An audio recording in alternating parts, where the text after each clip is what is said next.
warahmatullahi wabarakatuh. Salam dan bahagia.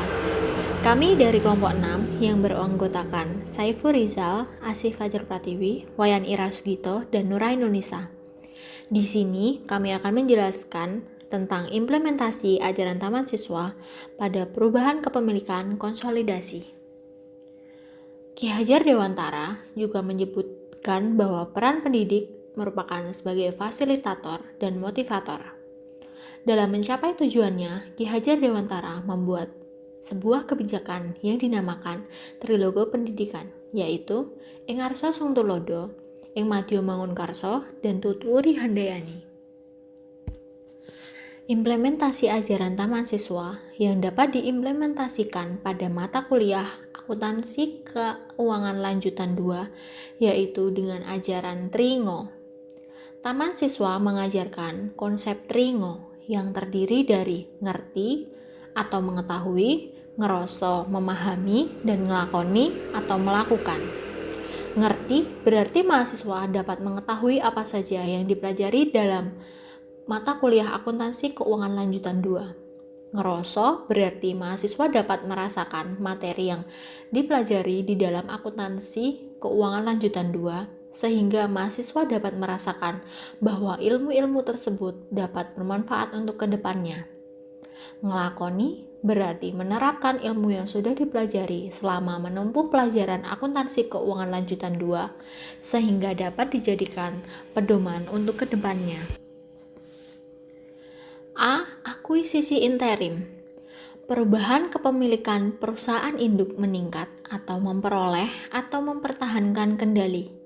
Pertama, induk memperoleh kepentingan pengendali selama periode interim.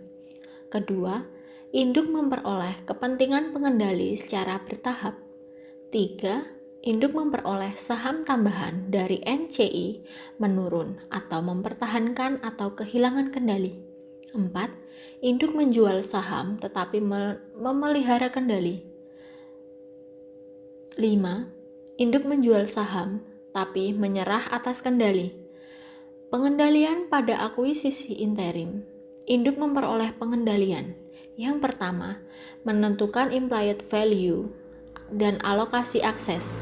Kedua, menerapkan prosedur konsolidasi. Akuisisi interim di mana pengendalian masih dipertahankan, induk meningkatkan bagiannya dengan membeli lebih banyak saham atau mengurangi bagiannya dengan menjual sebagian sahamnya.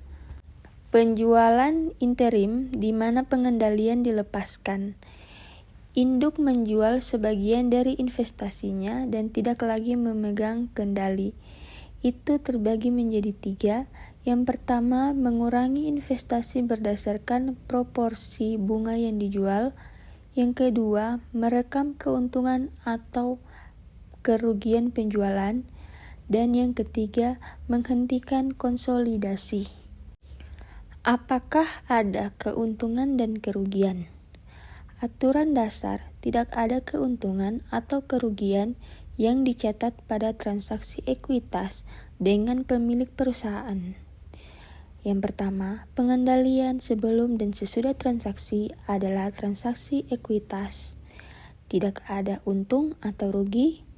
Sesuaikan modal disetor jika diperlukan. Yang kedua, tidak ada kontrol sebelum dan kontrol setelah.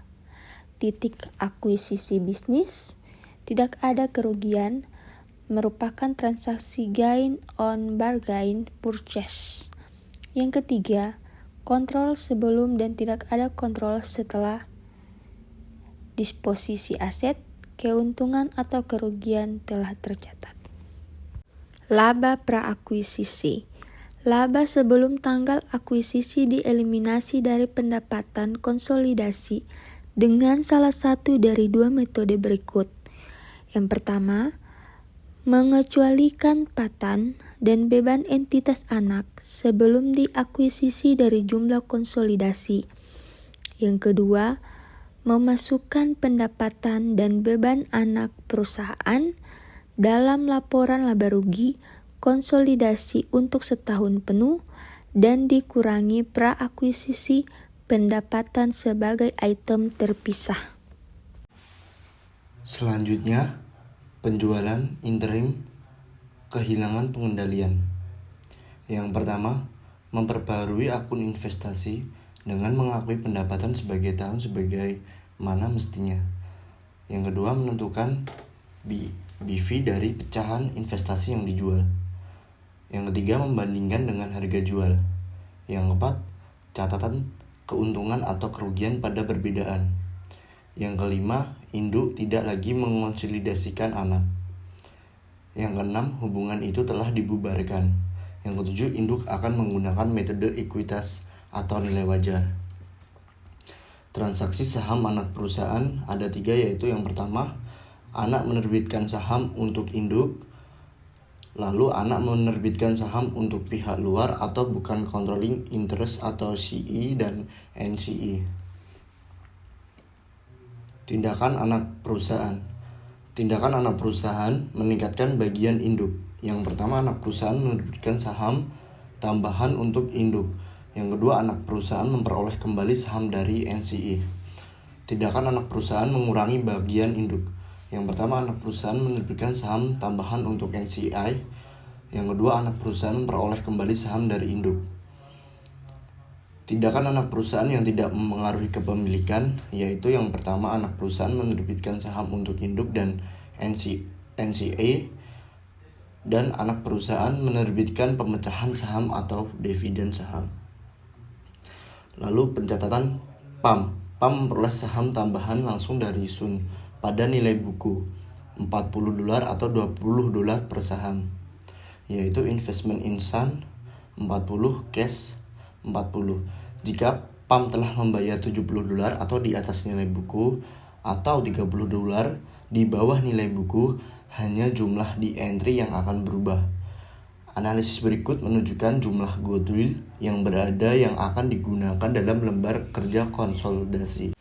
Sebelum penjualan, pengukuran goodwill PAM tidak dapat berubah ketika Sun menerbitkan saham ke entitas luar, tetapi nilai investasinya di akun Sun dapat berubah, seperti jurnal pada gambar ini.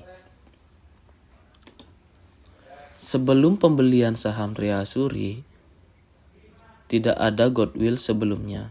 Tidak ada yang dibuat oleh Sun yang membeli saham Treasury. Bob menyesuaikan saldo di akun investasinya, seperti jurnal pada gambar ini. Anak melakukan stock split atau stock dividend. Anak perusahaan dapat menerbitkan dividen saham atau perpecahan. Yang pertama, dampaknya proporsional terhadap pengendalian induk atau CI dan INCI. Yang kedua, presentase kepemilikan tidak berubah. Yang ketiga, dividen saham mengkapitalisasikan sebagian dari laba ditahan anak perusahaan. Sekian presentasi dari kelompok kami. Mohon maaf apabila ada kesalahan. Sekian, salam. Takut tambah